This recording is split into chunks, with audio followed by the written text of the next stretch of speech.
Hello friends, welcome back to Sarkari exam fighter. तो आज के वीडियो में हम लोग करने वाले हैं कंप्यूटर के इम्पोर्टेंट क्वेश्चन जो आपके दिल्ली पुलिस एग्जाम के लिए बहुत ज़्यादा हेल्प करेंगे। ठीक है, तो जो मैं इसमें बता रहा हूँ वो आप लोग देखते चलिएगा और जो चीज़ें आपको याद करवाई हैं वो याद कर लीजिएगा। ठीक है, तो चलिए शुरू करते हैं प्रैक्टिस सेट को। देखिए, आपका पहला क्वेश्चन आपके सामने है। इसमें कह रहा है कि निम्नलिखित में से कौन सा एक इमेज फाइल के लिए एक एक्सटेंशन है। तो जो इमेज फाइल का एक्सटेंशन होता है वो आपको पता होना चाहिए। जो बेसिक चीज़ें होती हैं वो तो आपको पता ही होनी चाहिए, क्योंकि आप लोग एग्ज़ाम देने जा रहे हो मिनिस्ट्रियल का। मिनिस्ट्रियल में क्या होता है, कंप्यूटर आता है और कंप्यूटर आएगा तो उसमें आपको कंप्यूटर की बेसिक नॉलेज भी पता होनी चाहिए, एमएस वर्ड के बारे में पता होना चाहिए। तो इस प्रकार से देखिए, यहाँ पे पहला क्वेश्चन है कि इमेज फाइल का एक्सटेंशन क्या होता है। तो जो इमेज फाइल का एक्सटेंशन होता है वो होता है JPEG।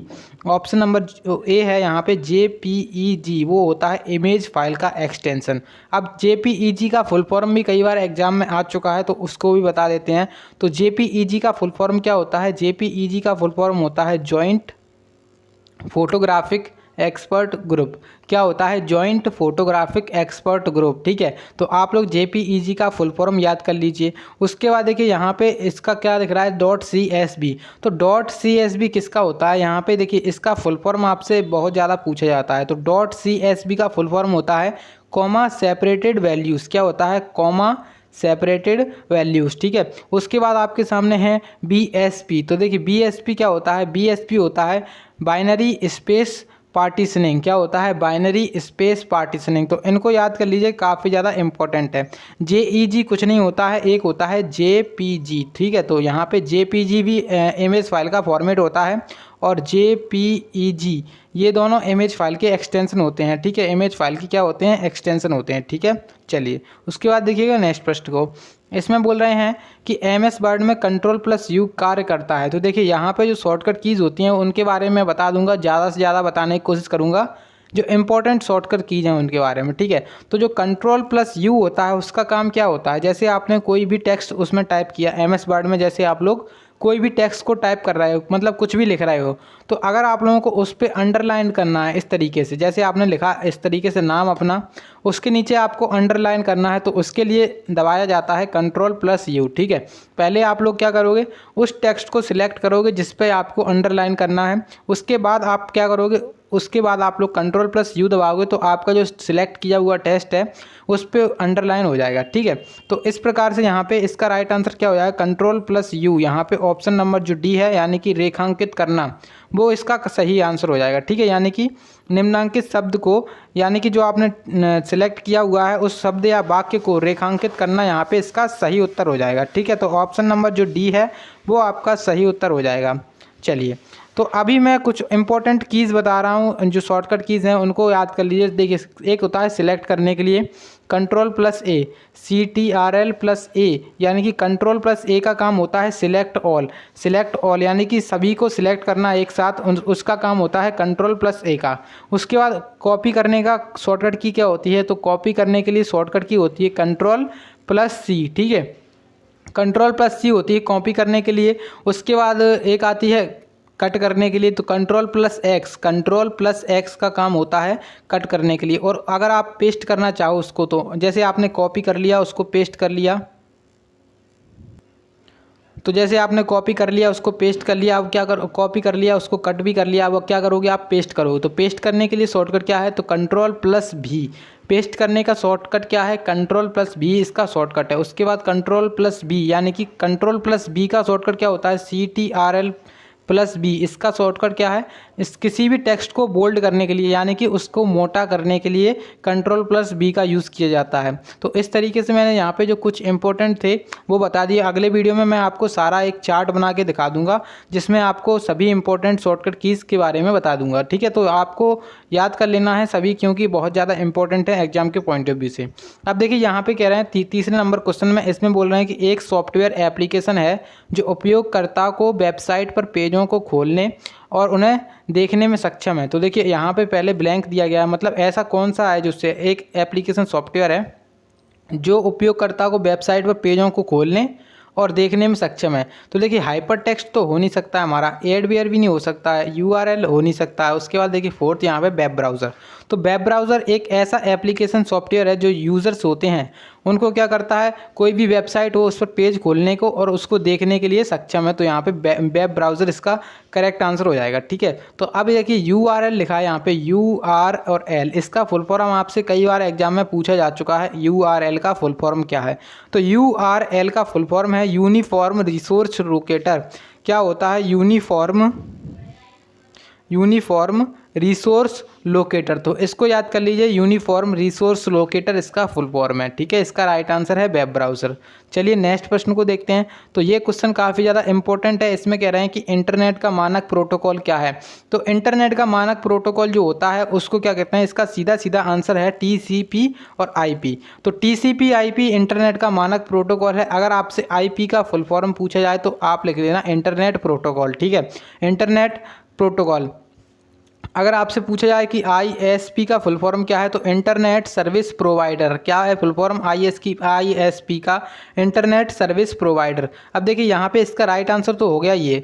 अब हमें HTML दिख रहा है यहाँ पे, तो HTML का फुल फॉर्म भी कई बार एग्जाम्स में पूछा जाता है। तो HTML का जो फुल फॉर्म है वो है hyper HYPER hyper text markup language. ठीक है, हाइपर टेक्स्ट मार्कअप लैंग्वेज जो है ना HTML का फुल फॉर्म है। चलिए, तो नेक्स्ट प्रश्न आपके सामने है। इसमें बोल रहे हैं कि पावर पॉइंट स्लाइड में निम्न में से कौन से घटक शामिल किए जा सकते हैं? तो जो पावर पॉइंट स्लाइड है उसमें क्या क्या किया जा सकता है शामिल? तो देखिए, पहला आपके सामने है सारणी, सेकंड है आपके सामने फोटोग्राफ, थर्ड ऑप्शन है वीडियो और उपरोक्त सभी।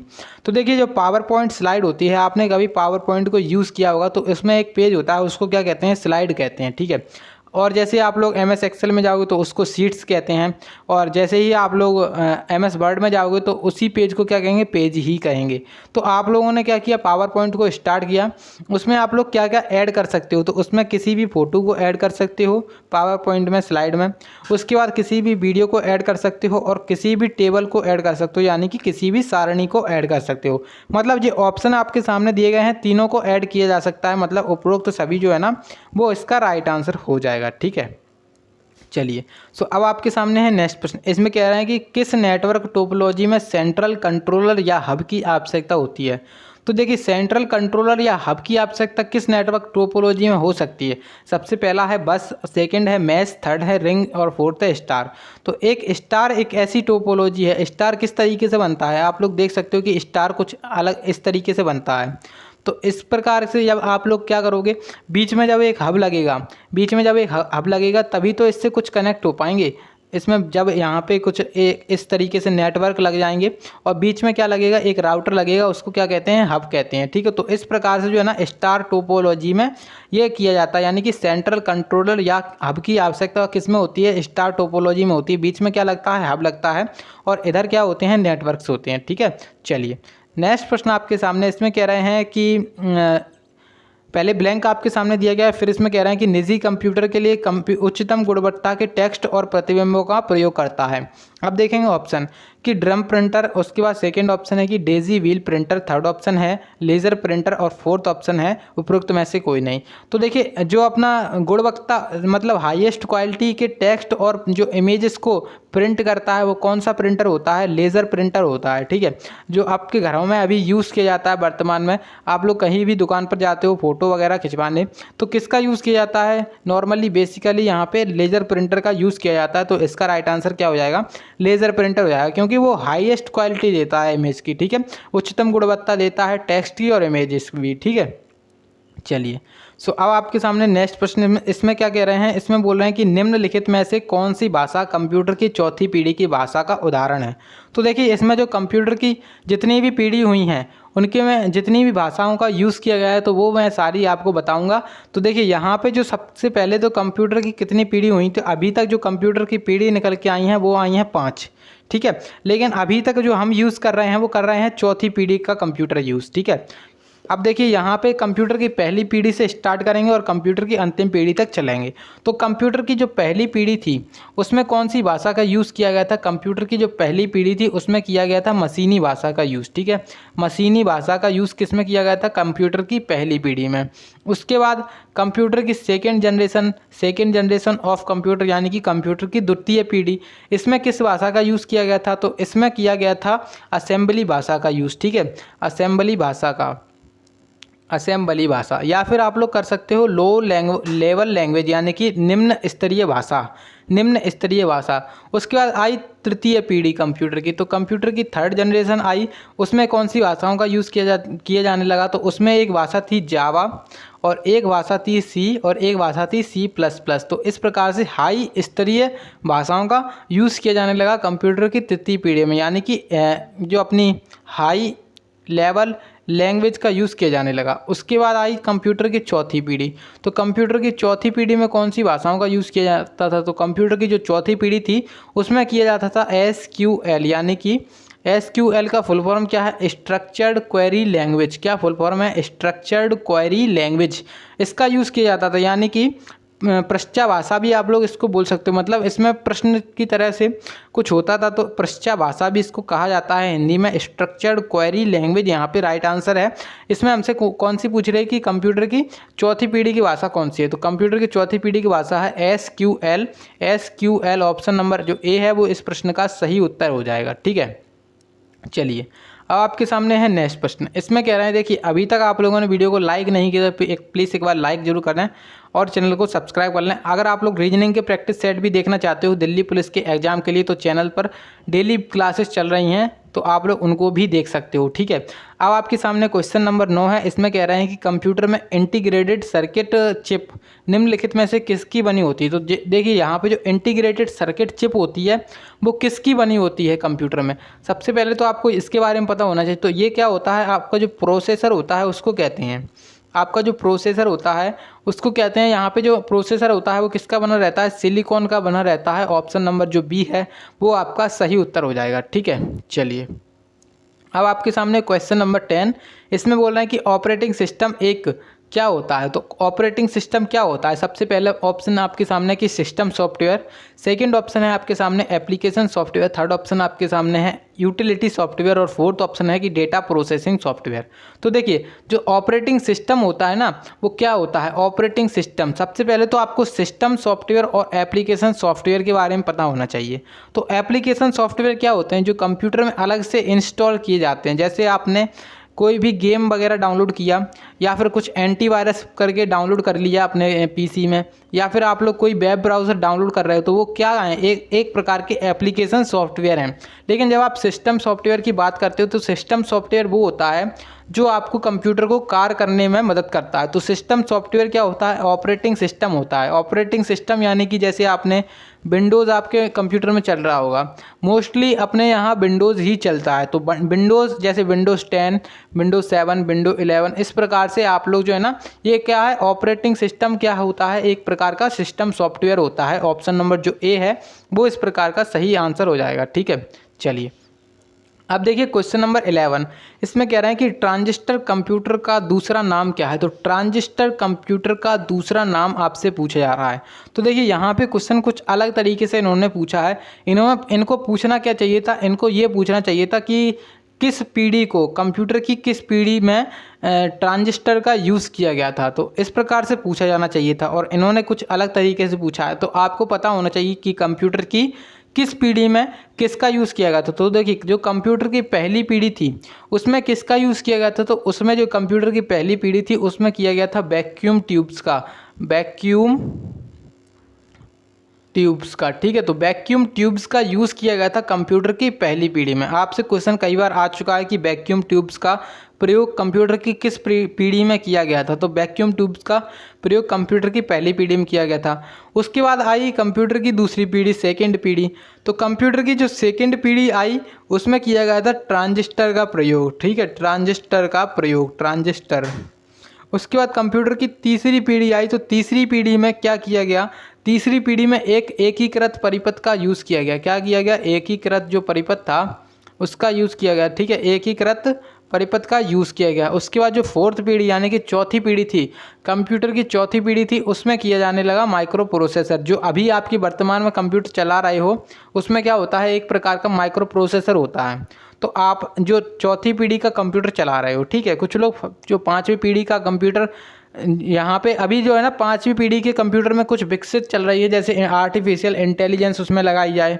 तो इस तरीके से अभी जो वर्तमान में आप लोग चला रहे हो मोस्टली क्या चला रहे हैं, चौथी पीढ़ी का कंप्यूटर चला रहे हैं। ठीक है, चलिए अब देखिए क्वेश्चन नंबर अगला, इसमें क्या कह रहे हैं कि इंटरनेट ब्राउज़र में कोई पेज दोबारा लोड करने के लिए डॉट डॉट डॉट बटन का यूज़ किया जाता है। मतलब जो इंटरनेट ब्राउज़र होता है उसमें कोई पेज को अगर आपको दोबारा से लोड करना है तो आप लोग कौन से बटन का यूज़ करोगे? सबसे पहला तो आपके सामने है रिलोड, उसके बाद आपके सामने है रिफ्रेश, और थर्ड है आपके सामने की रिसर्च, और फोर्थ है आपके सामने फॉरवर्ड। तो देखिए ये दोनों तो ऑप्शन आप लोग देखते ही हटा दोगे। उसके बाद कुछ लोग लगा देंगे कि रिलोड आंसर, क्योंकि आपने यहाँ पे पढ़ लिया कि दोबारा से लोड यानी कि रीलोड करने के लिए क्या करते हैं? रीलोड करने के लिए आप लोग करते हैं रिफ्रेश, ठीक है। कंप्यूटर को क्या करते हो, जैसे आपने कोई वेबसाइट पर कोई पेज खोला, उसको आप लोग दोबारा से लोड करना चाहते हो तो आप लोग उसको रिफ्रेश करोगे, ना कि रिलोड, ठीक है। तो ऑप्शन जो बी है वो इसका करेक्ट आंसर है। कई सारे लोग रिलोड भी लगाएंगे आंसर, ठीक है, लेकिन आपको क्या लगाना है? रिफ्रेश आंसर लगाना है, जो कि आपका सही उत्तर है, ठीक है। अब देखिए नेक्स्ट प्रश्न, तो इसमें क्या कह रहे हैं कि WAN वैन क्या है? तो वैन यहाँ पे जो है ना, इसका फुल फॉर्म आपसे पूछा जा रहा है कि इसका फुल फॉर्म क्या है। तो जो वैन होता है WAN, ये होता है वाइड एरिया नेटवर्क। क्या होता है? Wide area network. मतलब बहुत से बड़े क्षेत्र में एक नेटवर्क होता है, उसको कहते हैं वाइड एरिया नेटवर्क, ठीक है, वाइड एरिया नेटवर्क। तो इस प्रकार से wide area network, option number A यहाँ पर करेक्ट आंसर हो जाएगा। अब देखिए एक होता है LAN, तो लेन क्या होता है? लेन होता है लोकल एरिया नेटवर्क, LOCAL। क्या होता है? Local area network. Local area network मतलब आप लोग किसी स्थान पर रहते हो तो उसी स्थान का स्थानीय मतलब वहीं का आसपास का जो नेटवर्क होता है उसको कहते हैं लोकल एरिया नेटवर्क, ठीक है। तो इस क्वेश्चन है इसमें क्या कह रहे हैं? वैन का फुल फॉर्म क्या हो जाएगा? वाइड एरिया नेटवर्क, और लेन का मैंने बता दिया आपको, लोकल एरिया नेटवर्क, ठीक है। चलिए नेक्स्ट प्रश्न में बोल रहे हैं कि निम्नलिखित में से कौन एक सॉफ्ट कॉपी आउटपुट डिवाइस है? तो सबसे पहले तो आपको सॉफ्ट कॉपी और हार्ड कॉपी के बारे में पता होना चाहिए। तो सॉफ्ट कॉपी क्या होती है? कोई भी सॉफ्ट कॉपी के बारे में आप लोग एक बार बताएं। तो देखिए सॉफ्ट कॉपी जो होती है ना, वो क्या होती है? सॉफ्ट कॉपी और हार्ड कॉपी में अंतर क्या होता है? जैसे आप लोगों ने कोई भी वस्तु की, जैसे आप लोग कुछ एक PDF मान लो, ठीक है, आप लोगों ने एक PDF ली और उसको आप डिजिटल रूप से अपने मोबाइल में चला रहे हो, ठीक है, तो ये क्या है? आपके पास सॉफ्ट कॉपी है। क्या है? आपके पास सॉफ्ट कॉपी है। लेकिन जब आप लोग उस PDF को प्रिंट करवा करके पेजों पर, जो पेज होते हैं A4 साइज़ के, उस पर प्रिंट करवा करके अपने हाथ में पकड़ लोगे तो वो हो जाएगी आपके पास उसकी हार्ड कॉपी, ठीक है। तो इस प्रकार से आप लोग समझ गए होंगे कि सॉफ्ट कॉपी और हार्ड कॉपी में क्या अंतर होता है। अब देखते हैं कि क्वेश्चन में क्या कह रहे हैं कि निम्नलिखित में से कौन एक सॉफ्ट कॉपी आउटपुट डिवाइस है? तो देखिए सॉफ्ट कॉपी यहाँ पे प्रिंटर से आप लोग अगर प्रिंट करोगे तो क्या होगा? वो एक तरीके से हार्ड कॉपी ही निकालेगा, क्योंकि प्रिंटर से जब आप पेज पे आ जाएगा वो, तो क्या हो जाएगा? वो आपके हाथ में आ जाएगा, तो क्या हो जाएगा? यहाँ पर ये एक हार्ड कॉपी हो जाएगी। तो इसका आंसर ये नहीं हो सकता है। लेज़र प्रिंटर भी नहीं हो सकता है, प्लॉटर भी नहीं हो सकता है। देखिए अब आपने देखा मॉनिटर, तो मॉनिटर में क्या होता है? मॉनिटर में केवल आप उसको देख सकते हो, हाथ से पकड़ नहीं सकते हो। आपने कोई भी डॉक्यूमेंट चालू किया तो उसको आप लोग देख सकते हो, हाथ से नहीं पकड़ सकते हो, ठीक है। तो यहाँ पे ये सॉफ्ट कॉपी आउटपुट डिवाइस क्या हो जाएगी? मॉनिटर हो जाएगी, इसका राइट आंसर, ठीक है। चलिए तो अब आपके सामने है नेक्स्ट प्रश्न। इसमें कह रहे हैं कि भारतीय सुपर कंप्यूटर के पिता के रूप में किसे जाना जाता है? तो भारतीय सुपर कंप्यूटर के पिता के रूप में किसे जाना जाता है? तो इसका राइट आंसर क्या है? बहुत आसान क्वेश्चन है और आपको याद होना ही चाहिए, ठीक है, आपको याद होना ही चाहिए, क्योंकि ये क्वेश्चन भी काफ़ी ज़्यादा इंपॉर्टेंट होता। तो देखिए जो भारतीय सुपर कंप्यूटर के पिता हैं वो कौन है? विजय पांडुरंग भटकर। यहाँ पे विजय पांडुरंग भटकर इसका करेक्ट आंसर हो जाएगा, ठीक है। चलिए अब आपके सामने है नेक्स्ट प्रश्न। तो देखिए इसमें कह रहे हैं कि पाइथन क्या है? तो पाइथन क्या है? आप पहले ऑप्शन में देखेंगे कि प्रोग्रामिंग भाषा, उसके बाद सेकंड ऑप्शन है वेब ब्राउज़र, थर्ड ऑप्शन है मेलवेयर, और फोर्थ ऑप्शन है ऑपरेटिंग सिस्टम। देखिए जिसको पता नहीं होगा वो कुछ भी लगा सकता है, लेकिन अगर आप लोग यहाँ से सीख कर जा रहे हो तो आपको क्या लगाना है कि पाइथन क्या है? तो पाइथन, जब आप लोग कंप्यूटर में कुछ प्रोग्रामिंग की जाती है तो उसमें एक भाषा का यूज़ किया जाता है, उसको कहते हैं पाइथन भाषा। तो ये क्या है? एक प्रोग्रामिंग भाषा है, ठीक है। तो प्रोग्रामिंग भाषा क्या है? पाइथन है। ऑप्शन नंबर जो ए है वो इसका सही उत्तर हो जाएगा, ठीक है। चलिए अब है नेक्स्ट प्रश्न। इसमें कह रहे हैं कि निम्नलिखित में से कौन एक हार्डवेयर नहीं है? तो सबसे पहले आपको हार्डवेयर और सॉफ्टवेयर के बारे में पता होना चाहिए। तो बेसिक डिफरेंस मैं बता देता हूं आपको कि हार्डवेयर और सॉफ्टवेयर में क्या क्या अंतर हो सकता है। तो जैसे हार्डवेयर और सॉफ्टवेयर का एक अंतर आप लोग ये जान लीजिए कि जब तक आपके कोई बाहर से आपने देखा और उस चीज़ को आप छू नहीं सकते हो। तो आपने जैसे कंप्यूटर में कोई चीज़ देखी, उसको आप लोग छू नहीं सकते हो, तो वो हो गई सॉफ्टवेयर। और कंप्यूटर में आपने जैसे कोई चीज़ देखी और उसको आप लोग हाथ से पकड़ सकते हो, तो वो हो गई हार्डवेयर। हार्डवेयर कैसे? हार्डवेयर जैसे अपना जो है ना, हार्डवेयर एक मॉनिटर होता है, मान के चलो मॉनिटर है, तो मॉनिटर को आप लोग छू सकते हो कि नहीं छू सकते हो? तो बिल्कुल सही बात है, इसको छुआ जा सकता है। उसके बाद आपने देखा सीपीयू, तो सीपीयू भी एक हार्डवेयर है, क्योंकि सीपीयू को भी आप हाथ से पकड़ सकते हो। उसके बाद देखा आपने एक माउस, तो माउस को भी आप लोग हाथ से पकड़ सकते हो। उसके बाद आपने देखा एक कीबोर्ड, तो कीबोर्ड को भी हाथ से पकड़ा जा सकता है। लेकिन अब आप बात करें यहाँ पर कि कंप्यूटर के अंदर एक सॉफ्टवेयर होते हैं। सॉफ्टवेयर कैसे? जैसे आपने देखा माइक्रोसॉफ्ट वर्ड, तो माइक्रोसॉफ्ट वर्ड को क्या आप लोग हाथ से पकड़ सकते हो? नहीं पकड़ सकते हो ना। तो यहाँ पर जो है ना, माइक्रोसॉफ्ट वर्ड क्या हो जाएगा, एक सॉफ्टवेयर हो जाएगा। उसके बाद जो है ना, अभी मैंने हार्डवेयर के बारे में बता दिया, तो हार्डवेयर क्या होता है, सॉफ्टवेयर क्या होता है, आप लोग समझ चुके होंगे। अब देखिए यहाँ पे इसमें बोल रहे हैं प्रोसेसर चिप, तो प्रोसेसर कहाँ लगा रहता है? आपके सीपीयू के अंदर, जो कि आप लोग हाथ से पकड़ के लगाते हो उसको, ठीक है। तो हाथ में आ गया तो वो क्या हो गया, एक हार्डवेयर हो गया, तो हार्डवेयर ये है। उसके बाद कह रहे हैं प्रिंटर, तो प्रिंटर को भी हाथ से पकड़ा जा सकता है। थर्ड है माउस, तो यहाँ पर इसको भी पकड़ा जा सकता है। लेकिन जावा क्या है? जावा एक भाषा है, ठीक है। जावा क्या है? जावा एक भाषा है जो तीसरी पीढ़ी के कंप्यूटर में यूज़ की गई थी, जावा, ठीक है। तो इस प्रकार से इसका राइट आंसर क्या हो जाएगा? इसका राइट आंसर हो जाएगा option number D, correct answer है, ठीक है। चलिए अब है नेक्स्ट प्रश्न। तो देखिए यहाँ पे जो इकाइयाँ हैं कंप्यूटर की, उसके बारे में थोड़ी सी जानकारी दे दूंगा इस क्वेश्चन से। देखिए इसमें कह रहे हैं कि निम्नलिखित में से कौन सी भंडारण की सबसे छोटी इकाई है? तो भंडारण की सबसे छोटी इकाई कौन सी होती है? तो सबसे पहले ऑप्शन देखेंगे, तो ऑप्शंस के हिसाब से सबसे छोटी इकाई कौन सी होती है? केबी होती है, यानी कि किलोबाइट, ठीक है। किलोबाइट, ठीक है, किलोबाइट इसका फुल फॉर्म है।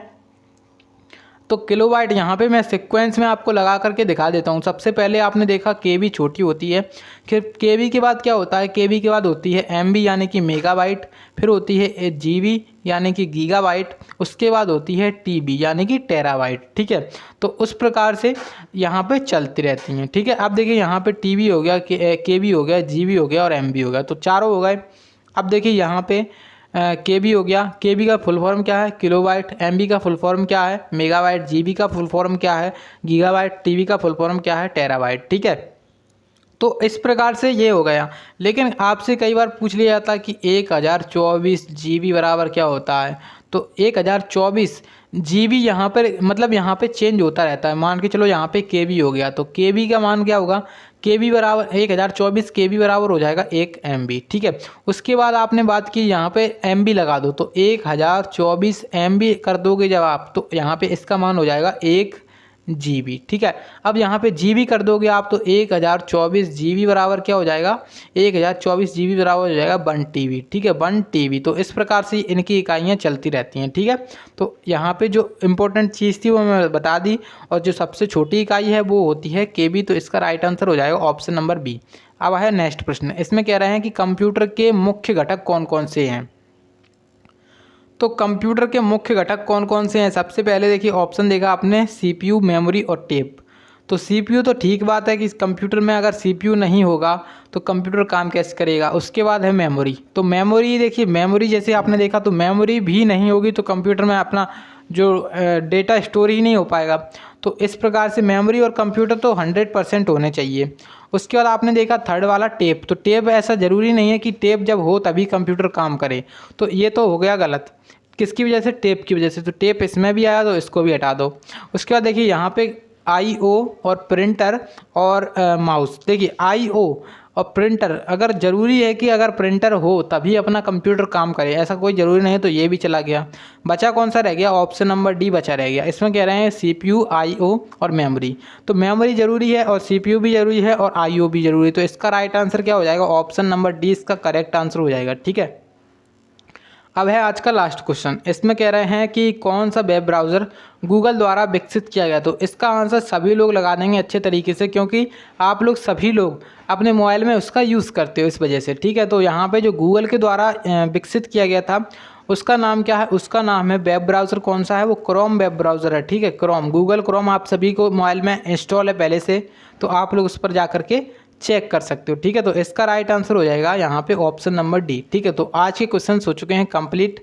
अगर आप लोगों को पीडीएफ चाहिए हो तो पीडीएफ भी मिल जाएगी। सरकारी एग्जाम फाइटर नाम से टेलीग्राम चैनल है, वहाँ पर आप लोग ज्वाइन हो जाना, या फिर मैं लिंक डिस्क्रिप्शन बॉक्स में दे दूंगा। तो आप लोग लिंक पे मतलब जब लिंक पे क्लिक करोगे तो आप लोग जा करके वहीं पर पहुंच जाओगे। ठीक है, तो आपको पीडीएफ मिल जाएगी। एक बार और बता दें कि जो अपनी रीजनिंग का प्रैक्टिस सेट रहता है उसकी क्लास का टाइम रहता है रात के 9 बजे डेली। तो आप लोग जुड़ जाया करिए और प्रैक्टिस कर लिए, क्योंकि आपका जो है ना टाइम बहुत ज़्यादा कम बचा है और प्रैक्टिस बहुत ज़्यादा करनी बाकी है। ठीक है, तो इस प्रकार से क्वेश्चंस हो चुके हैं कंप्लीट। चलिए अगली वीडियो में मिलते हैं, तब तक के लिए जय हिंद जय भारत।